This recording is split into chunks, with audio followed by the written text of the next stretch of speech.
നമസ്കാരം. ആഴ്ചക്കാഴ്ചയിലേക്ക് സ്വാഗതം. കഴിഞ്ഞ ആഴ്ചയിലെ സംഭവബഹുലമായ വാർത്തകളിലേക്ക് ഒരു തിരിഞ്ഞുനോട്ടം. കഴിഞ്ഞ വാരം കടന്നുപോയത് സർക്കാരിന്റെ മദ്യനയവുമായി ബന്ധപ്പെട്ട വിഷയങ്ങളായിരുന്നു. ശക്തമായ പ്രതിഷേധങ്ങൾ പ്രതിപക്ഷം ഉയർത്തിയപ്പോൾ കോൺഗ്രസിലെ മുതിർന്ന നേതാവും മുൻ KPCC അധ്യക്ഷനും മുൻ മന്ത്രിയുമായ VM സുധീരൻ തന്നെ സർക്കാർ നയത്തിനെതിരെ രംഗത്ത് വന്നു. മദ്യനയ വിമർശനങ്ങൾ ഒന്ന് കണ്ടുവരും. വില കുറഞ്ഞ മദ്യത്തിന്റെ നികുതി കുറയ്ക്കാൻ LDF ആലോചിച്ചിട്ടു പോലുമില്ലായിരുന്നുവെന്ന് മുൻ എക്സൈസ് മന്ത്രി MV രാജേഷ് പറഞ്ഞു. MV ഗോവിന്ദൻ എക്സൈസ് മന്ത്രിയായിരിക്കെയാണ് വീര്യം കുറഞ്ഞ മദ്യവിൽപ്പന കാര്യം ആരംഭിച്ചതെന്ന മുഖ്യമന്ത്രിയുടെ പ്രസ്താവന അവാസ്തവമാണെന്നും MV രാജേഷ് പറഞ്ഞു. ആരുമറിയാതെ നടപ്പിലാക്കിയ നികുതി ഇളവ് കൈയോടെ പിടികൂടിയപ്പോഴുണ്ടായ ജാള്യത മറച്ചുപിടിക്കാൻ PD സതീശൻ നുണ പ്രചരിപ്പിക്കുകയാണെന്നും MV രാജേഷ് പാലക്കാട്ട് പറഞ്ഞു.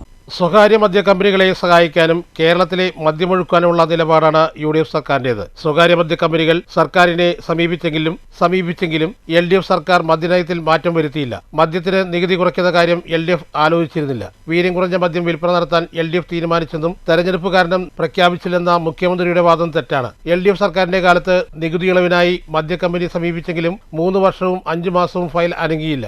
എന്നാൽ LDF സർക്കാർ അധികാരത്തിൽ വരുന്നതോടെ നികുതി ഇളവിനായുള്ള മദ്യ കമ്പനിയുടെ ഫയൽ ശരവേഗത്തിലാണ് നീങ്ങിയത്. LDFന്റെ ആരോപണത്തെ തുടർന്നാണ് മദ്യനയം UDFൽ പോലും ചർച്ച ചെയ്യാൻ തീരുമാനമെടുത്തത്. പ്രതിപക്ഷത്തിരുന്നപ്പോൾ പറഞ്ഞ കാര്യങ്ങൾ അധികാരത്തിൽ കയറിയപ്പോൾ VD സതീശൻ വിഴുങ്ങുകയാണെന്നും MV രാജേഷ് ആരോപിച്ചു.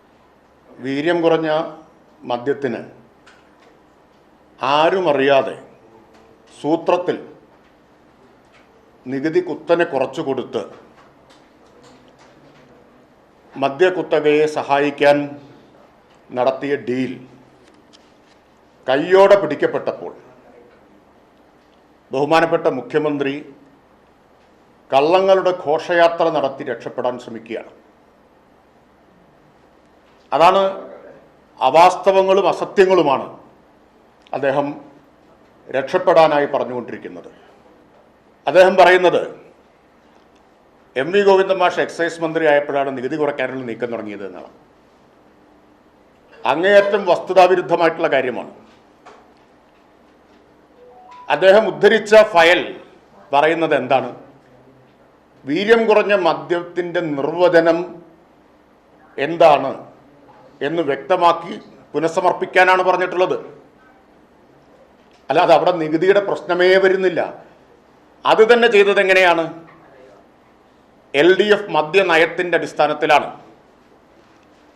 2022-23 മദ്യനയം, ആ നയം നടപ്പാക്കുന്നതിൻ്റെ ഭാഗമായിട്ടാണ് വീര്യം കുറഞ്ഞ മദ്യത്തിൻ്റെ നിർവചനം എന്താണ് എന്ന് വ്യക്തമാക്കാൻ ആവശ്യപ്പെട്ടത്.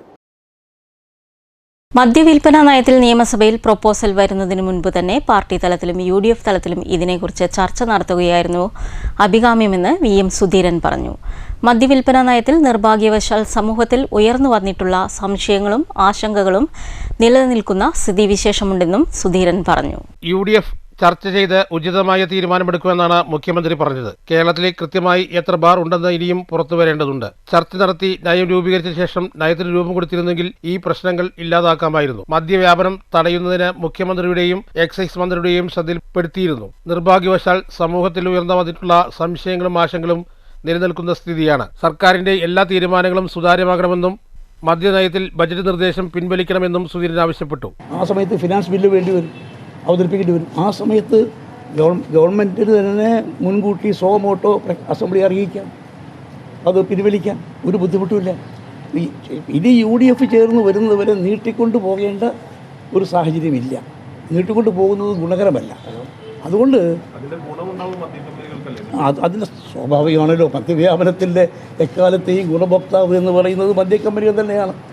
അതുകൊണ്ട് നേരത്തെ പ്രതിപക്ഷം സ്വീകരിച്ചിട്ടുള്ള നിലപാടിൽ തന്നെ ഉറച്ചു നിന്നുകൊണ്ട് കോൺഗ്രസിൻ്റെയും UDFിൻ്റെയും തിരഞ്ഞെടുപ്പ് മാനിഫെസ്റ്റോ പ്രകാരമുള്ള നടപടികൾ മുന്നോട്ട് കൊണ്ടുപോവുക എന്നുള്ളത് തന്നെയാണ് ഏറ്റവും പ്രധാനമായിട്ടുള്ളത്. ആലപ്പുഴ തീരദേശത്തെ ജനങ്ങൾക്ക് വലിയ ആശങ്കയുണ്ട്. ആലപ്പുഴ തീരത്ത് ഒരു തരത്തിലുള്ള ഖനനവും ഉണ്ടാകില്ല എന്ന് സർക്കാർ പ്രഖ്യാപിച്ചേ മതിയാകൂ. വെള്ളാപ്പള്ളി നടേശന് നിയമം ബാധകമല്ലാത്ത രീതിയിലാണ് ഇപ്പോഴത്തെ പോക്ക്. അദ്ദേഹത്തിനും നിയമം ബാധകമാണ്. ശ്രീനാരായണ ഗുരു പറഞ്ഞതിന് എതിരാണ് വെള്ളാപ്പള്ളിയുടെ പ്രവർത്തനം. ശ്രീനാരായണ ധർമ്മങ്ങൾ വെള്ളാപ്പള്ളി തകർത്തു. തന്റെ കുറ്റകൃത്യങ്ങൾക്ക് മറയിടാൻ വേണ്ടിയാണ് വെള്ളാപ്പള്ളി പദവി ഉപയോഗിക്കുന്നതെന്നും സുധീരൻ കൂട്ടിച്ചേർത്തു. ഞാൻ ഒരിക്കലും, കാരണം എനിക്ക് അദ്ദേഹത്തോടുള്ള വിയോജിപ്പ് നേരത്തെ പറഞ്ഞതാണ്. ശ്രീനാരായണ ഗുരുവിൻ്റെ ദർശനങ്ങൾ, ആശയങ്ങൾ, സന്ദേശങ്ങൾ ജനമധ്യത്തിൽ എത്തിക്കുന്നതിന് രൂപീകൃതമായ പ്രസ്ഥാനമാണ് SNDP യോഗം. ആ പ്രസ്ഥാനത്തിൻ്റെ ചുമതല ഏറ്റെടുത്തിട്ട് ശ്രീനാരായണ ഗുരു എന്തൊക്കെ പറഞ്ഞിട്ടുണ്ടോ അത് മാത്രമാണ്, അതിനെതിരായിട്ടാണ് അദ്ദേഹത്തിൻ്റെ പ്രവർത്തനം. ഏതെല്ലാം കാര്യങ്ങളെ സൗമ്യമായ ഭാഷയിൽ ഗുരു വിയോജിച്ചിട്ടുണ്ടോ അതാണ് നടപ്പിലാക്കുന്നത്. ശരിക്കും പറഞ്ഞാൽ ശ്രീനാരായണ ധർമ്മങ്ങൾ തകർത്തുകൊണ്ട് അതിനൊക്കെ എതിരായി പ്രവർത്തിക്കുന്ന അദ്ദേഹം ഈ പദവി ഉപയോഗിക്കുന്നത് തൻ്റെ കുറ്റകൃത്യങ്ങൾക്ക് മറിയിടാൻ വേണ്ടിയാണ്. അത് കേന്ദ്ര സംസ്ഥാന ഗവൺമെൻറ്റുകൾ, കേന്ദ്ര ഗവൺമെൻറ്റിനെ കൈകാര്യം ചെയ്യാൻ വേണ്ടി മകൻ അങ്ങോട്ട് വിട്ടു, സംസ്ഥാന ഗവൺമെൻറ്റിനെ അദ്ദേഹം നേരിട്ട് കൈകാര്യം ചെയ്തു. അങ്ങനെയാണല്ലോ കാര്യങ്ങൾ രക്ഷപ്പെട്ടു പോകുന്നത്. ഏതായാലും എല്ലാ രാഷ്ട്രീയക്കാർക്കും അറിയാം ഈ തെരഞ്ഞെടുപ്പിൽ CPM-നുണ്ടായ പരാജയത്തിൻ്റെ പ്രധാന കാരണം വെള്ളാപ്പള്ളി കൂടിയാണ്. മറ്റ് കാരണങ്ങളോടൊപ്പം തന്നെ ഇതും പ്രധാന കാരണമാണ്.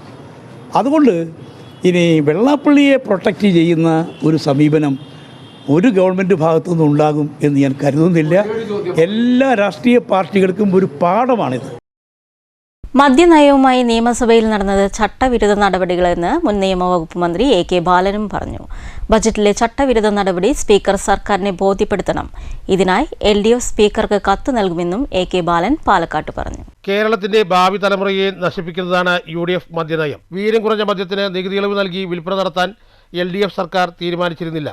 ഇക്കാര്യത്തിൽ VD സതീശൻ കേരളത്തെ തെറ്റിദ്ധരിപ്പിക്കുകയാണ്. നയപരമായ ചർച്ചകൾ മുന്നണികൾ ബജറ്റിന് മുമ്പാണ് ചർച്ച ചെയ്യുക. നികുതി ഇളവ് നടപടികൾ ധനബില്ലിൽ നിന്ന് ഒഴിവാക്കണമെന്ന സുധീരന്റെ പ്രസ്താവനയിൽ മുഖ്യമന്ത്രി ഉടൻ പ്രതികരിക്കണം. ആരംഭത്തിൽ തന്നെ തിരുത്തണമെന്ന സുധീരന്റെ പ്രസ്താവന ശക്തമായ മുന്നറിയിപ്പാണ്. വില കുറഞ്ഞ മദ്യത്തിന്റെ നികുതി ഇളവ് വിഷയം സബ്ജക്ട് കമ്മിറ്റിക്ക് വിടാൻ പോകുന്നില്ല. കോർപ്പറേറ്റുകൾക്ക് വേണ്ടിയാണ് VD സതീശൻ ബജറ്റ് അവതരിപ്പിച്ചത്. LDF സർക്കാർ കൊണ്ടുവന്ന വികസന പദ്ധതികൾ അട്ടിമറിക്കാനും ജനവിരുദ്ധ നയങ്ങൾ നടപ്പിലാക്കാനും UDF സർക്കാരിനെ അനുവദിക്കില്ലെന്നും AK ബാലൻ കൂട്ടിച്ചേർത്തു. ബഡ്ജറ്റിൻ്റെ എല്ലാം പോകുമല്ലോ സബ്ജക്റ്റ് കമ്മിറ്റിക്ക്. കാരണം ഈച്ച് ആൻഡ് എവരി ഡിപ്പാർട്ട്മെൻറ്റാണ് ഇത് സ്ക്രൂട്ടിനി നടത്തുന്നത്. അതിലിപ്പം മുമ്പ് നടത്തിയിട്ടുണ്ടല്ലോ എന്നാണ് ചോദിക്കുക. മുമ്പ് നടത്തിയെന്ന് പറഞ്ഞു കഴിഞ്ഞാൽ അതിൽ നിന്ന് വിഭിന്നമായിട്ടുള്ള ബഡ്ജറ്റാണ് ഇപ്പോൾ അവതരിപ്പിച്ചിട്ടുള്ളത്. പ്ലാൻ ഫണ്ടിൽ തന്നെ 11,000 കോടി രൂപയുടെ കുറവുണ്ട്. ഞങ്ങൾ പ്രഖ്യാപിച്ച പദ്ധതികൾ ഇതിലില്ല, പുതിയ പദ്ധതികളാണ്. അപ്പം ഇത് പഴയ ഗവൺമെൻറ്റിൻ്റെ തുടർച്ചയായിട്ടുള്ള ബഡ്ജറ്റല്ല, പുതിയ ബഡ്ജറ്റാണ്. ആ പുതിയ ബഡ്ജറ്റിൻ്റെ ഭാഗമായി സാധാരണ നിലയിൽ നിയമസഭയിൽ വരാത്ത മൈക്രോസ്കോപ്പിക് സ്ക്രൂട്ടിനി നടത്തുന്നത് സബ്ജക്റ്റ് കമ്മിറ്റിയാണ്. സബ്ജക്റ്റ് കമ്മിറ്റി എന്ന് പറയുന്നത് ഒരു മിനി ലെജിസ്ലേച്ചറാണ്. അതിനെ ഒഴിവാക്കിക്കൊണ്ട് ഈ 1-ാം തീയതി വരാൻ പോവാണ്. ഇതുമായി ബന്ധപ്പെട്ടുകൊണ്ടുള്ള ചട്ടം വെയ്വ് ചെയ്തുകൊണ്ട് ഞങ്ങൾ ഒറ്റയടിക്ക് ഇത് പാസ്സാക്കാൻ പോകുന്നു എന്ന പ്രമേയം കൊണ്ടുവരാൻ സാധ്യതയുണ്ട് എന്നാണ് ഞാൻ മനസ്സിലാക്കുന്നത്. കാരണം ബിസിനസ് അഡ്വൈസറി കമ്മിറ്റി പ്രസിദ്ധീകരിച്ചിട്ടുള്ള മെമ്പർമാർക്ക് കൊടുത്തിട്ടുള്ള അജണ്ടയിൽ സബ്ജക്റ്റ് കമ്മിറ്റി കൂടുന്നതുമായി ബന്ധപ്പെട്ടുകൊണ്ട് ഒരു കാര്യവും എവിടെയില്ല. കഴിഞ്ഞ ആഴ്ചയിലായിരുന്നു അടിയന്തരാവസ്ഥയുടെ 51ാം ഓർമ്മദിനം. അടിയന്തരാവസ്ഥ പ്രഖ്യാപിച്ച കോൺഗ്രസിനെതിരെ രൂക്ഷ വിമർശനം നടത്തിയാണ് BJP രംഗത്ത് വന്നത്. കാഴ്ചകളിലേക്ക്. BJPയുടെ നേതൃത്വത്തിൽ സംഘടിപ്പിച്ച അടിയന്തരാവസ്ഥ പോരാളികൾക്കുള്ള ആദരം കൃഷ്ണകുമാർ ഉദ്ഘാടനം ചെയ്തു. ആചരിക്കാനുള്ള ഭാരതീയ ജനതാ പാർട്ടിയുടെ തീരുമാനം 1975 ജൂൺ 25 രാത്രിയാണ് നമ്മുടെ രാജ്യത്തെ നടുക്കിയ അടിയന്തരാവസ്ഥ പ്രഖ്യാപനം ഉണ്ടാവുക. ജനാധിപത്യ രീതിയിൽ നടന്നൊരു തെരഞ്ഞെടുപ്പിൽ ജനാധിപത്യത്തെ അട്ടിമറിക്കാൻ അന്ന് ഇന്ദിരാഗാന്ധിയുടെ നേതൃത്വത്തിലുള്ള കോൺഗ്രസ് അധികാരത്തെ ഉപയോഗിച്ചുകൊണ്ട്, ഉദ്യോഗസ്ഥന്മാരെ ഉപയോഗിച്ചുകൊണ്ട് തെരഞ്ഞെടുപ്പിൽ വിജയിച്ചു. ആ തെരഞ്ഞെടുപ്പ് വിജയം ചോദ്യം ചെയ്തുകൊണ്ട് ശ്രീ ജയപ്രകാശ് നാരായണൻ കോടതിയിൽ കൊടുത്ത ഹർജി ഉള്ള തീർപ്പാണ് ഇന്ദിരാഗാന്ധി ഇത്തരത്തിലുള്ള ഒരു അടിയന്തരാവസ്ഥയിലേക്ക് രാജ്യത്തെ തള്ളിവിടുന്നതിനുള്ള നടപടിയിലേക്ക് നയിച്ചത്. 75 ജൂൺ 25-ാം തീയതി രാത്രി ഓൾ ഇന്ത്യ റേഡിയോയിലൂടെ അർദ്ധരാത്രി അടിയന്തരാവസ്ഥ പ്രഖ്യാപിക്കുന്നു.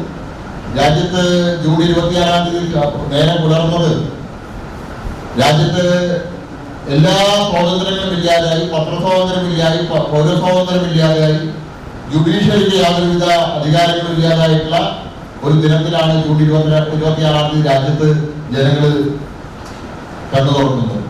അടിയന്തരാവസ്ഥയ്ക്കെതിരായ പോരാട്ടം ഒരർത്ഥത്തിൽ സ്വാതന്ത്ര്യ സമരമായിരുന്നു. ഭരണകൂടത്തിന്റെ തെറ്റായ പ്രവണതകൾക്കെതിരെ പ്രതികരിച്ചവരെ മൃഗീയമായി മർദ്ദിച്ചു. അടിയന്തരാവസ്ഥ തെറ്റായിരുന്നെന്ന് ബോധ്യപ്പെട്ടിട്ടും അടിയന്തരാവസ്ഥ പോരാളികളെ അംഗീകരിച്ചില്ല. പോലീസിന്റെ കൊടിയ പീഡനം ഏറ്റുവാങ്ങിയ പലരും മൺമറഞ്ഞു. ജീവിക്കുന്ന മിക്കവരും അവശത അനുഭവിക്കുകയാണ്. ഇതുകൊണ്ട് തന്നെ അടിയന്തരാവസ്ഥ പോരാളികളെ സ്വാതന്ത്ര്യ സമര പോരാളികളായി അംഗീകരിച്ച് സൗജന്യ ചികിത്സ ഉൾപ്പെടെയുള്ള ആനുകൂല്യങ്ങൾ നൽകണമെന്നും കൃഷ്ണകുമാർ പറഞ്ഞു. KG പ്രദീപ് കുമാർ അധ്യക്ഷത വഹിച്ചു. BJP സംസ്ഥാന സമിതി അംഗം മധുമാഷ് മുഖ്യപ്രഭാഷണം നടത്തി. BJP ഈസ്റ്റ് ജില്ലാ പ്രസിഡന്റ് പ്രശാന്ത് ശിവൻ, BJP ദേശീയ സമിതി അംഗം N ശിവരാജൻ, BJP ഈസ്റ്റ് ജില്ലാ ജനറൽ സെക്രട്ടറിമാരായ AK Omanakuttan, N Shanmughan, K Suresh Babu എന്നിവർ സംസാരിച്ചു. നെല്ലറയായ പാലക്കാട് കർഷകർ ദുരിതം പേറുക തന്നെ ചെയ്യുകയാണെന്ന് DCC പ്രസിഡന്റും MLAയുമായ A തങ്കപ്പൻ പറഞ്ഞു. നെല്ല് സംഭരണം അട്ടിമറിക്കാൻ ചില ഉദ്യോഗസ്ഥർ ശ്രമിച്ചിരുന്നതായും ഇപ്പോഴും അത് തുടരുകയാണെന്നും തങ്കപ്പൻ വിശദീകരിച്ചു. PRS കൊടുത്ത നെല്ല് വരെ പുനഃപരിശോധിക്കുവാൻ ചില ഉദ്യോഗസ്ഥർ ആവശ്യപ്പെട്ടത് നെല്ല് സംഭരണം അട്ടിമറിക്കാനാണ്. കുഴൽമന്ദത്തെ ഒരു ഉദ്യോഗസ്ഥൻ ചാക്കിൽ നെല്ല് കുറയ്ക്കാനാണ് കർഷകരോട് ആവശ്യപ്പെട്ടത്. കർഷകർക്ക് കൊടുക്കാനുള്ള പൈസ വൈകിപ്പിക്കുന്നതായിരുന്നു ഇതിന് പിന്നിലെ ലക്ഷ്യം. കേരളത്തിലെ 13 ജില്ലകളിലും സർക്കാർ കർഷകർക്ക് ദേശസാൽകൃത ബാങ്കുകളിലൂടെ പൈസ കൊടുത്തപ്പോൾ പാലക്കാട് ജില്ലയിൽ മാത്രം കോഓപ്പറേറ്റീവ് ബാങ്കിനെയാണ് സംഭരണ വില നൽകാൻ ഏൽപ്പിച്ചത്.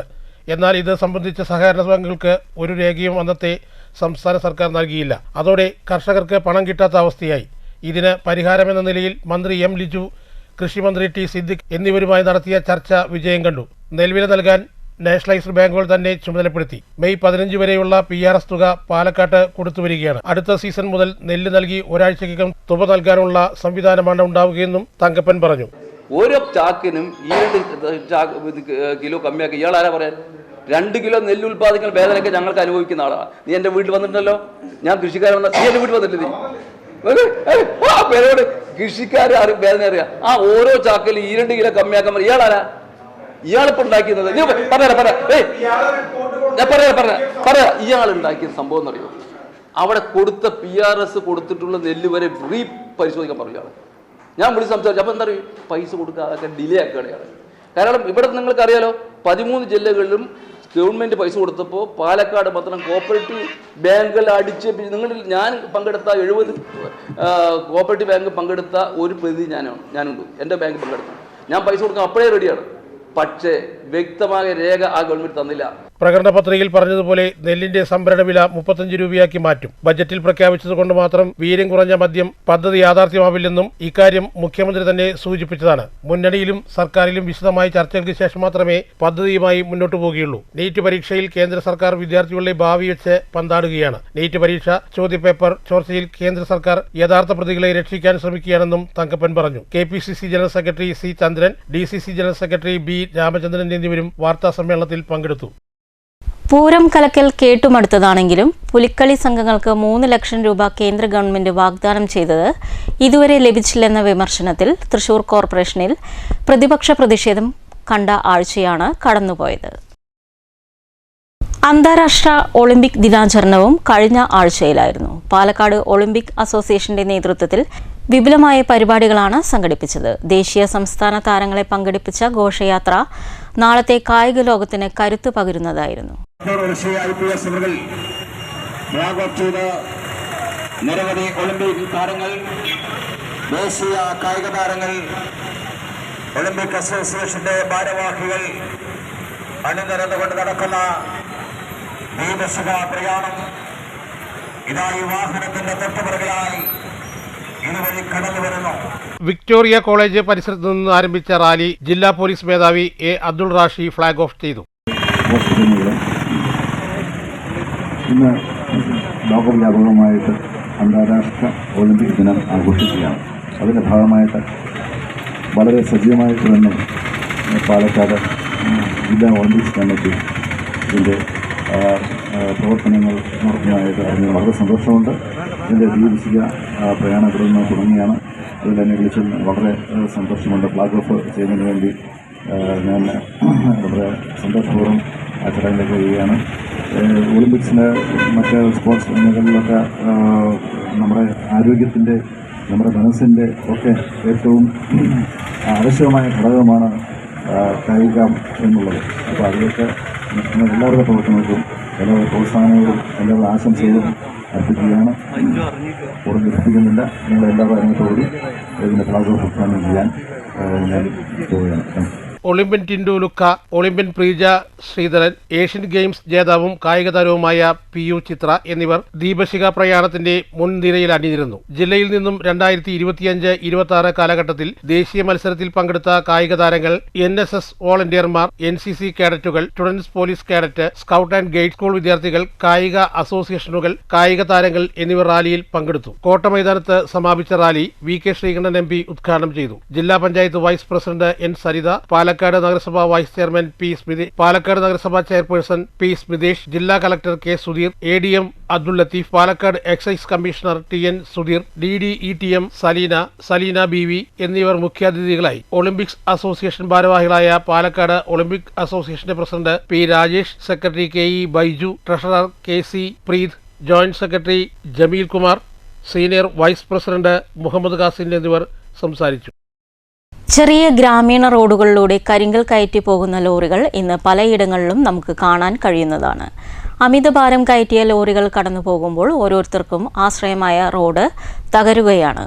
അത്തരത്തിൽ മണ്ണൂരിൽ ഒരു റോഡ് തകർന്നപ്പോൾ പ്രദേശവാസികൾ പ്രതിഷേധവുമായി രംഗത്തെത്തി. ക്വാറിയിൽ നിന്നും കല്ല് കയറ്റി പോകുന്ന ടിപ്പർ ലോറിയുടെ പോക്കിലാണ് ഗ്രാമീണ റോഡുകൾ തകർന്നതെന്നാരോപിച്ചായിരുന്നു പ്രദേശവാസികൾ വാർഡ് മെമ്പറുടെ നേതൃത്വത്തിൽ റോഡ് ഉപരോധിച്ചത്. നെൽപ്പാടത്തിനിടയിലൂടെയാണ് ഗ്രാമീണ റോഡ് കടന്നുപോകുന്നത്. റോഡിനിടയിലൂടെ പോകുന്ന കൃഷിക്ക് ആവശ്യമായി വരുന്ന ഓവുപാലവും തകർന്നു. ലോഡുമായി വരുന്ന ടിപ്പർ ലോറിയുടെ അമിതഭാരമാണ് റോഡ് തകർച്ചയ്ക്ക് കാരണമെന്ന് പ്രദേശവാസികൾ പരാതിപ്പെട്ടു. കുണ്ടുകാവ് ഭാഗത്ത് റോഡിന് നടുവിൽ വലിയ ഗർത്തം തന്നെ രൂപപ്പെട്ടിട്ടുണ്ട്. സ്കൂൾ വാഹനങ്ങളടക്കം സർവീസ് നടത്തുന്ന റോഡാണിത്. രാവിലെ സ്കൂൾ സമയങ്ങളിൽ സർവീസ് പാടില്ലെന്നിരിക്കെ ആ സമയങ്ങളിലും ടിപ്പർ ലോറികൾ പോകുന്നുണ്ടെന്ന് സമരക്കാർ ചൂണ്ടിക്കാട്ടി. ഓവുചാൽ തകർന്നതോടെ കുണ്ടുകാവ് പാടശേഖരത്തിലേക്കുള്ള ജലവിതരണവും നിലയ്ക്കുമെന്ന് പാടശേഖര സമിതി ഭാരവാഹികളായ ചോലയിൽ അരവിന്ദാക്ഷൻ, NR കുട്ടികൃഷ്ണൻ എന്നിവർ പറഞ്ഞു.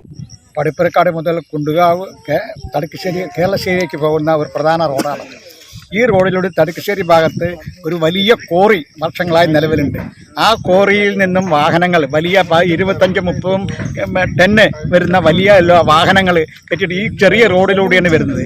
ഈ റോഡിലൂടെ ഇപ്പോൾ ആ വാഹനം വന്നതിൻ്റെ ഭാഗമായി പഞ്ചായത്തിൻ്റെ കുടിവെള്ള പദ്ധതിയുടെ പല ഭാഗത്തും പൈപ്പ് പൊട്ടി വെള്ളം റോഡിലൂടെ ഒഴുകിപ്പോവുകയാണ്. കൂടാതെ ഈ റോഡിലൂടെ തന്നെ സ്കൂൾ വാഹനങ്ങൾ, സ്കൂൾ ബസ്സുകൾ, കുട്ടികളടക്കം വരുന്നത് അവർക്കടക്കം യാത്ര ചെയ്യാൻ പറ്റില്ല. ഞങ്ങൾ പല പ്രാവശ്യം വാഹനങ്ങളെ തടുത്ത് ഓർമ്മപ്പെടുത്തിയെങ്കിലും അവരതൊന്നും ചെവിക്കൊള്ളില്ല. കൂടെ പാസ് ചെയ്യുന്ന പഞ്ചായത്ത് റോഡിലാണ് ഇന്നത്തെ ഈ ഗർത്തം രൂപപ്പെട്ടിരിക്കുന്നത്. ഇതിൽ കൂടെ സ്കൂൾ ബസ്സുകളും വിദ്യാർത്ഥികളും അതുപോലെ മറ്റുള്ള വാഹനങ്ങളൊന്നും കടന്നു പോകാൻ പറ്റാത്ത രീതിയിൽ വളരെ മോശമായ രീതിയിലാണ് ഇന്നത്തെ അവസ്ഥ. അതുപോലെ പാടശേഖരത്തിലെ ഒരു സൈഡിൽ നിന്നും മറ്റേ സൈഡിലേക്ക് വരുന്ന വെള്ളം ബ്ലോക്ക് ആവാനുള്ള സാധ്യതകളാണ് ഇപ്പോൾ കാണുന്നത്. കൃഷി ഇറക്കാൻ പോലും പ്രയാസമാണ് കർഷകർക്ക് മുഴുവൻ. ടിപ്പർ ലോറികളുടെ ഈ വഴിയുള്ള ഗതാഗതം നിയന്ത്രിക്കണമെന്നാവശ്യപ്പെട്ട് മങ്കര പോലീസിനും മണ്ണൂർ പഞ്ചായത്തിനും പ്രദേശവാസികൾ പരാതി നൽകി. ഉപരോധ സമരം വാർഡ് മെമ്പർ ഹുസൈൻ ഷഫീഖ് ഉദ്ഘാടനം ചെയ്തു. NR Kuttikrishnan, ചോലയിൽ Aravindakshan, T Sreenivasan, C Rahul, K Ramadas, PA Kabir, KV Murali, C Narayanan എന്നിവർ സംസാരിച്ചു. നടപടിയുണ്ടായില്ലെങ്കിൽ സമരം ശക്തമാക്കുമെന്ന് വാർഡംഗം ഹുസൈൻ ഷഫീഖ് മുന്നറിയിപ്പ് നൽകി. അതുകൊണ്ട് തന്നെ ഇത്തരത്തിൽ ഇനിയും കോറിയിൽ നിന്നും വാഹനങ്ങൾ ഇതിലൂടെ വന്നു കഴിഞ്ഞാൽ തീർച്ചയായും ഈ മണ്ണൂർ പഞ്ചായത്തിൽ നിന്നും തർക്കശ്ശേരി ഭാഗത്തോട്ട് പോകുന്ന ഈ റോഡ് പൂർണ്ണമായും ഇപ്പൊ ഈ വരുന്ന ഈ ഭാഗത്ത് മാത്രമല്ല പടിപ്പരക്കാട് തൊട്ട് ഈ കുണ്ടുകാവ് ചെറിയൽ പ്രദേശം മുഴുവനും ഇതുപോലെ വലിയ വാഹനങ്ങൾ പോയി ഈ റോഡ് പൂർണ്ണമായും പൊട്ടിപ്പൊളിഞ്ഞ് പോയിരിക്കുകയാണ്. അതുകൊണ്ട് തന്നെ എത്രത്തോളം ഫണ്ട് പഞ്ചായത്തിൽ നിന്ന് വെച്ചാലും ആ വെച്ച ഫണ്ടുകൾ ഇതുപോലെ ഭാരമേറിയ വാഹനങ്ങൾ പോകുമ്പോൾ ഈ സൈഡ് പൊട്ടി സെന്റർ പൊട്ടി റോഡ് ഇല്ലാതെ ആവുന്ന ഒരു അവസ്ഥയാണ് നിലവിലുള്ളത്. അതുകൊണ്ട് തന്നെ അവരോട് നമുക്ക് പറയാനുള്ളത് ഇത്തരത്തിലുള്ള വാഹനങ്ങൾ കോറിയിൽ നിന്നും വരുന്ന ടിപ്പർ അടക്കമുള്ള വലിയ വാഹനങ്ങൾ ഇതിലൂടെയുള്ള വാഹന ഗതാഗതം നിർത്തണം. തൃശൂരിൽ ലൈംഗിക അനാശാസ കേന്ദ്രത്തിൽ പണത്തെ ചൊല്ലി ക്രൂരമർദ്ദനം കണ്ട കാഴ്ചയാണ് കടന്നുപോയത്. ക്രൂരമായി മർദ്ദനമേറ്റ ഒഡീഷ സ്വദേശി പിന്നീട് മരിച്ചു. ലൈംഗിക അനാശാസ കേന്ദ്രം നടത്തിവന്നിരുന്നത് ഇതര സംസ്ഥാനക്കാരായ സ്ത്രീകളടക്കമുള്ള 8 അംഗ സംഘമാണ്. ആവശ്യക്കാരായി എത്തിയതും ഇതര സംസ്ഥാനക്കാർ തന്നെ. ഒരു കാഴ്ചയിലേക്ക്. ഇക്കഴിഞ്ഞ 18 രാത്രി 10 മണിക്ക് തൃശൂർ കോരപ്പത്തലയിലുള്ള വീട്ടിൽ വെച്ചായിരുന്നു സംഭവം. കൊല്ലപ്പെട്ട ധൻപത് നായിക്കും ഇതര സംസ്ഥാനക്കാരായ 2 സുഹൃത്തുക്കളും ചേർന്ന് ലൈംഗിക ആവശ്യത്തിനായി ഈ വീട്ടിലേക്ക് എത്തുകയായിരുന്നു. മൂവരും തൃശൂർ MG റോഡിലെ ഹോട്ടലിലെ ജീവനക്കാരാണ്. ലൈംഗിക ബന്ധത്തിൽ ഏർപ്പെട്ട ശേഷം സർവീസ് മോശമാണെന്ന് പറഞ്ഞ് പണത്തെ ചൊല്ലി തർക്കം ഉടലെടുത്തു. ഇതോടെ ലൈംഗിക ഇടപാട് കേന്ദ്രം നടത്തിപ്പുകാരായ 8 അംഗ സംഘം മൂവരെയും ക്രൂരമായി മർദ്ദിച്ചു. ഇടിവള ഉൾപ്പെടെ ഉപയോഗിച്ച് മൂവരെയും മർദ്ദിച്ചു. മർദ്ദനത്തിന് ശേഷം പ്രതികൾ മൂവരെയും കാറിൽ കയറ്റി കോട്ടപ്പുറത്തെ താമസ സ്ഥലത്ത് ഇറക്കിവിട്ടു. നാണക്കേട് ഭയന്ന മൂവരും ആദ്യഘട്ടത്തിൽ ചികിത്സ തേടിയില്ല. പിറ്റേ ദിവസമാണ് മൂവരും ആശുപത്രിയിൽ ചികിത്സ തേടിയത്. ധൻപത് നായിക്ക് തൃശൂർ മെഡിക്കൽ കോളേജിൽ ചികിത്സയിലിരിക്കെ തലയിലെ ആന്തരിക രക്തസ്രാവത്തെ തുടർന്ന് ഇന്ന് പുലർച്ചെയാണ് മരണപ്പെട്ടത്. സംഭവത്തിൽ ആസാം, ഒറീസ സ്വദേശികളായ 6 പേരെ ഈസ്റ്റ് പോലീസ് കസ്റ്റഡിയിലെടുത്തു. 4 സ്ത്രീകളും 2 പുരുഷന്മാരുമാണ് കസ്റ്റഡിയിലുള്ളത്. ഒരാൾ അസമിലേക്ക് കടന്നതായി പോലീസിന് വിവരം ലഭിച്ചിട്ടുണ്ട്. 8ാമത്തെ ആളെ പോലീസ് അന്വേഷിച്ചു വരികയാണ്. ഓപ്പറേഷൻ തൂഫാൻ കൊടുമ്പിരി കൊള്ളുകയാണ്. ദിനംപ്രതി നിരവധി പേരാണ് പിടിയിലാകുന്നത്. എന്നിട്ടും ഉപയോഗങ്ങൾക്കോ ആവശ്യക്കാർക്കോ കുറവില്ല എന്നതും വസ്തുതയാണ്. തൃശൂരിൽ ഡാൻസ് ഓഫിന്റെ നേതൃത്വത്തിൽ വൻ MDMA വേട്ടയാണ് നടന്നത്. 322 ഗ്രാം MDMA പിടികൂടി. 2 സ്ത്രീകൾ ഉൾപ്പെടെ 6 പേർ പോലീസിന്റെ പിടിയിലായി. ഇത് കഴിഞ്ഞ ആഴ്ചയിലെ ഒരു ദിവസത്തെ സംഭവം മാത്രമാണ്. പാവറട്ടി സ്വദേശികളായ ഷിഫാസ്, ജിഷ്ണു, അൻഷാദ്, ഷബീർ, വിദ്യ, ശ്രീലക്ഷ്മി എന്നിവരാണ് പിടിയിലായത്. തൃശൂർ വാണിയമ്പാറയിൽ നടത്തിയ ആദ്യഘട്ട വാഹന പരിശോധനയിലാണ് ഷിഫാസ്, ജിഷ്ണു, വിദ്യ, ശ്രീലക്ഷ്മി എന്നിവർ പിടിയിലാകുന്നത്. ഇതിൽ ഒരു സ്ത്രീയുടെ രഹസ്യഭാഗത്ത് ഒളിപ്പിച്ച നിലയിൽ 2 ഗ്രാം MDMA കണ്ടെടുത്തു. കൂടുതൽ ചോദ്യം ചെയ്തതോടെ ഷിഫാസിന്റെ വീട്ടിൽ നിന്നും 20 ഗ്രാം MDMA കൂടി കണ്ടെടുത്തു. ഇതോടെ പ്രതികളെ വിശദമായി ചോദ്യം ചെയ്തപ്പോഴാണ് ചാവക്കാട് പഞ്ചാരമുക്കിലുള്ള അലൂമിനിയം ഫാബ്രിക്കേഷൻ കടയിൽ നിന്നും 300 ഗ്രാം MDMA കൂടി കണ്ടെടുത്തത്. ഈ സംഭവത്തിലാണ് പാലിയൂർ സ്വദേശി അൻഷാദും ചക്കുംകണ്ടം സ്വദേശി ഷബീറും പിടിയിലായത്. ഒരു കവറിൽ 3 പാക്കറ്റുകളായി സൂക്ഷിച്ച നിലയിലായിരുന്നു കടയിൽ നിന്നും MDMA കണ്ടെടുത്തത്. മണ്ണൂരിലെ ബേക്കറി ഉടമയുടെ അക്കൗണ്ടിൽ നിന്നും 45,000 രൂപ നഷ്ടമായ കഥയും കഴിഞ്ഞ ആഴ്ചയായിരുന്നു നമ്മൾ കേൾക്കുന്നത്. കാഴ്ചയിലേക്ക്. മണ്ണൂർ സെന്റർ പോയിന്റ് ബേക്കേഴ്സ് ഉടമ സി വിശ്വംഭരനാണ് തുക നഷ്ടമായത്. കഴിഞ്ഞ ദിവസം രാവിലെ 10:30 പാലക്കാട് വലിയങ്ങാടിയിൽ സാധനങ്ങൾ വാങ്ങുന്നതിനായി ഗൂഗിൾ പേ വഴി തുക കൈമാറുന്നതിനിടയിലാണ് അക്കൗണ്ടിലുണ്ടായിരുന്ന 45,000 രൂപ പിൻവലിക്കപ്പെട്ടത്. 3 കടകളിൽ ഗൂഗിൾ പേ വഴി പണം നൽകിയിരുന്നു. 4ാമത്തെ കടയിലും ഗൂഗിൾ പേ വഴി പണം ട്രാൻസ്ഫർ ചെയ്യാൻ കഴിയാതെ വന്നതോടെ സമീപത്തെ ATM കൗണ്ടറിൽ കയറി ബാലൻസ് പരിശോധിച്ചപ്പോഴാണ് 45,000 രൂപ നഷ്ടപ്പെട്ടതായി കണ്ടെത്തിയത്. ഉടൻ തന്നെ കേരളശ്ശേരി SBI ബാങ്ക് മാനേജരെ വിവരമറിയിക്കുകയും പത്തിരിപ്പാലയിലെ അക്ഷയ കേന്ദ്രം വഴി സൈബർ സെല്ലിന് പരാതി നൽകുകയും ചെയ്തു. എന്നാൽ പണം നഷ്ടമായിട്ടും ഫോണിലേക്ക് മെസ്സേജ് പോലും വരാതെയാണ് തുക പിൻവലിക്കപ്പെട്ടത്. വിശ്വംഭരൻ നൽകിയ പരാതിയുടെ അടിസ്ഥാനത്തിൽ സൈബർ സെൽ അന്വേഷണം ഊർജിതമാക്കി. മങ്കര പോലീസിലും പരാതി നൽകി. അക്കൗണ്ട് ചെയ്യുമ്പോൾ അക്കൗണ്ടിൽ 49,000 ഉണ്ടായിരുന്നു. അത് കഴിഞ്ഞ് പാലക്കാട് പോയി സാധനമെല്ലാം പർച്ചേസാക്കി 4 കടയിൽ കയറി അവിടെയെല്ലാം ക്യാഷ് ഗൂഗിൾ പേ ചെയ്തു. 5ാമത്തെ കടയിൽ കയറിയപ്പോഴാണ് ഗൂഗിൾ പേ പൈസ ഇല്ലയെന്ന് കാണിക്കുന്നത്. അപ്പോൾ ഞാൻ അടുത്തുള്ള ATM പോയി സെർച്ച് ചെയ്തപ്പോൾ അതിൽ 164 രൂപ മാത്രമേ ഉള്ളൂ. അപ്പോൾ തന്നെ SBI, state bank, Keralassery branch മാനേജറിന് വിവരം അറിയിച്ചു. അപ്രകാരം സൈബർ സെല്ലിൽ പരാതി കൊടുത്തു. അതിനുശേഷം അതിൻ്റെ ബാങ്കിലും പരാതി കൊടുത്തിട്ടുണ്ട്. അതിൽ 2 സൈബർ സെല്ലും അന്വേഷിക്കുന്നുണ്ട്, അതുപോലെ തന്നെ ഈ ബാങ്കുകാരും അന്വേഷിക്കുന്നുണ്ട്, മെസ്സേജും തന്നിട്ടുണ്ട്.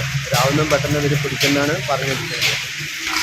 എത്ര നഷ്ടപ്പെട്ടത്? 45,000 രൂപയാണ്. മുഹമ്മദ് MD ഷഹനാസ് എന്ന് പറയുന്ന ഒരാളാണ് ഈ 45,000 പഞ്ചാബ് നാഷണൽ ബാങ്കിലേക്കാണ് ഇത് പോയിരിക്കുന്നത്. 45,000 രൂപ എന്നാണ് ബാങ്കിൽ നിന്ന് കിട്ടിയ വിവരം അനുസരിച്ചിട്ടുണ്ട്. എൻ്റെ ഫോണിലോ ഇതിലൊന്നും ഒരു മെസ്സേജും ഇല്ല, ഒരു OTP നമ്പറോ ഒന്നും ഞാൻ കൊടുത്തിട്ടുമില്ല. OTP നമ്പർ എൻ്റെ അടുത്ത് വന്നിട്ടുമില്ല. ഇങ്ങനെയാണ് ഉണ്ടായത്. 45,000 പോയതായിട്ടാണ് കാണുന്നത്. 45,000 വിദ്വായിരിക്കും പോയത്. അമ്പലമോഷ്ടാക്കളെ നമ്മൾ ഒരുപാട് കേട്ടിട്ടുണ്ട്. എന്നാൽ മോഷ്ടിക്കാൻ വന്ന കള്ളൻ പൂജ ചെയ്തതിന് ശേഷം മോഷ്ടിക്കാമെന്ന് തീരുമാനിച്ചു. മണിയടി തുടങ്ങി. ആളുകൾ കൂട്ടത്തോടെ എത്തി. ബംഗാളിയായ കള്ളനെ കൈയോടെ പിടിച്ചു. കണ്ടുവരാം. അർദ്ധരാത്രി ക്ഷേത്രത്തിൽ മോഷ്ടിക്കാൻ കയറിയ കള്ളന്റെ മണിയടി കേട്ട് നാട്ടുകാരെത്തിയെങ്കിലും കള്ളൻ പിടികൊടുക്കാതെ ഓടി രക്ഷപ്പെട്ടു. കുറച്ചുനേരം കഴിഞ്ഞ് വീണ്ടും ഇതേ കള്ളൻ അമ്പലത്തിൽ കയറുകയായിരുന്നു. ഇതോടെയാണ് പതിയിരുന്ന നാട്ടുകാരുടെ കയ്യിൽ കള്ളൻ അകപ്പെട്ടത്. പിടിക്കപ്പെട്ട കള്ളനെ ദൈവഹിതം പോലെ പെരുമാറിയാണ് നാട്ടുകാർ ക്ഷേത്രത്തിന് മീതെ നിന്ന് ഇറക്കിയത്. പൂണൂല് പോലെ ഒരു തുണിയൊക്കെ ശരീരത്തിൽ ചുറ്റിയായിരുന്നു മോഷണ ശ്രമം. ദിവസങ്ങൾക്ക് മുൻപ് ഒലവക്കോട്ടെ ഫുട്ബോൾ ഫാൻസുകാർ സ്ഥാപിച്ച പടുകൂറ്റൻ ഫ്ലക്സ് കീറിക്കളഞ്ഞതും ഇതേ ബംഗാളിയാണ്. പാലക്കാട് KSRTC ഡിപ്പോയിൽ നിന്നും നിർത്തിയിട്ടിരുന്ന KSRTC ബസ് അടിച്ചുമാറ്റിയ സംഭവം നമ്മൾ നേരത്തെ റിപ്പോർട്ട് ചെയ്തിരുന്നു. എന്നാൽ അതിലെ പ്രധാന പ്രതിയെ പിടിച്ച ആഴ്ചയായിരുന്നു കഴിഞ്ഞ ആഴ്ചയിൽ കടന്നുപോയത്. മോഷണമാണെങ്കിലും കൗതുകമാണ്. 16 ദിവസങ്ങൾക്ക് ശേഷമാണ് KSRTC ബസ് മോഷണക്കേസിലെ പ്രധാന പ്രതി പിടിയിലാവുന്നത്. ഡിപ്പോയിൽ നിന്നും മോഷ്ടിക്കപ്പെട്ട ബസ് 3.5 കിലോമീറ്റർ ദൂരം ഓടിച്ചതിനു ശേഷം 5:30 മംഗളം ടവറിൽ നിർത്തിയിട്ട നിലയിൽ കണ്ടെത്തുകയായിരുന്നു. മദ്യലഹരിയിലായിരുന്ന ഫാസിൽ അശ്രദ്ധയോടെ ബസ് ഓടിച്ചതിനെ തുടർന്ന് പലയിടത്തും ബസ് ഇടിച്ച് തകരാർ സംഭവിച്ചിട്ടുണ്ട്. സംഭവത്തിനു ശേഷം പോലീസ് CCTV കേന്ദ്രീകരിച്ച് നടത്തിയ അന്വേഷണത്തിലാണ് ഫാസിലിനെ തിരിച്ചറിഞ്ഞത്. കൊലപാതക ശ്രമം ഉൾപ്പെടെ 9 കേസുകളിൽ പ്രതിയായ ഫാസിൽ സ്ഥിരം കുറ്റവാളിയാണ്. സംഭവത്തിനു ശേഷം ഫാസിലും കൂട്ടാളിയും ഒളിവിൽ പോകുകയായിരുന്നു. ഫാസിലിനെ കഴിഞ്ഞ ദിവസമാണ് പോലീസ് പിടികൂടി ചോദ്യം ചെയ്തത്. KSRTC സ്റ്റാൻഡിൽ തെളിവെടുപ്പ് നടത്തിയതിനു ശേഷം പ്രതിയെ കോടതിയിൽ ഹാജരാക്കി റിമാൻഡ് ചെയ്തിരുന്നു. KSRTC ബസ് മോഷ്ടിച്ചതിന് പിന്നാലെ യാക്കരയിൽ നിന്നും മിനി ലോറി മോഷ്ടിക്കപ്പെട്ടതിന് പിന്നിലും ഫാസിൽ എന്ന് ചോദ്യം ചെയ്യലിൽ വ്യക്തമായി. റിമാൻഡിലുള്ള പ്രതിയെ കസ്റ്റഡിയിൽ വാങ്ങി കൂടുതൽ ചോദ്യം ചെയ്യലിനും തെളിവെടുപ്പിനും ശേഷം കൂടുതൽ വകുപ്പുകൾ ചുമത്തും. പാലക്കാട് സൗത്ത് SI ഷബീബ് റഹ്മാന്റെ നേതൃത്വത്തിലായിരുന്നു അന്വേഷണം. പാലക്കാട് MLAയുടെ ഒരു വാക്ക് വൈറലായ ഒരു വാരമായിരുന്നു പിന്നിട്ട ആഴ്ച. MLA FB പോസ്റ്റിൽ കുറിച്ചത് ഇങ്ങനെയായിരുന്നു: പൊതുപരിപാടികളിൽ ബൊക്കെ, മൊമന്റോ, പൊന്നാട എന്നിവ ഒഴിവാക്കണമെന്നും പകരം സ്നേഹസമ്മാനമായി പുസ്തകങ്ങൾ തരാം എന്നും വായിച്ചതിനു ശേഷം വായനശാലകൾക്ക് കൈമാറാനാകും എന്ന വാചകം നിറമനസ്സോടെയാണ് പ്രേക്ഷകർ ഏറ്റെടുത്തത്. വായനാ ദിനത്തിലാണ് പൊതുപരിപാടികളിൽ ബൊക്കെ, മൊമന്റോ, പൊന്നാട തുടങ്ങിയവ നൽകുന്നത് ഒഴിവാക്കണമെന്ന അഭ്യർത്ഥനയുമായി Palakkad MLA Ramesh Pisharody Facebook post ഇട്ടത്. ഒരു മാസം MLA എന്ന നിലയിൽ 50ഓളം പൊതുപരിപാടികളിൽ പങ്കെടുക്കുന്നുണ്ട്. ഓരോ സംഘാടകരും മൊമന്റോ, പൊന്നാട, ബൊക്കെ എന്നിവയിലേതെങ്കിലും ഒന്നോ ഇവയെല്ലാം കൂടിയോ നൽകാറുണ്ട്. സ്നേഹോപകാരം നൽകാനായി 1000 രൂപയോളം ചെലവഴിക്കേണ്ടി വരും. ഇവ ഒഴിവാക്കി പുസ്തകം തന്നാൽ വായിക്കാം, വായനശാലകൾക്ക് നൽകാമെന്ന പിഷാരടിയുടെ പോസ്റ്റാണ് മണിക്കൂറുകൾക്കും സമൂഹം ഏറ്റെടുത്തത്. വായനാശീലമുണ്ടാക്കി വായിച്ചു വിളയാമെന്ന സന്ദേശം കൂടിയാണ് വായനാ ദിനത്തിൽ രമേശ് പിഷാരടി നൽകിയത്. ഇതോടെ ആഴ്ചക്കാഴ്ച സമാപിക്കുന്നു. അടുത്തയാഴ്ച ഇതേ ദിവസം ഇതേ സമയം. നമസ്കാരം.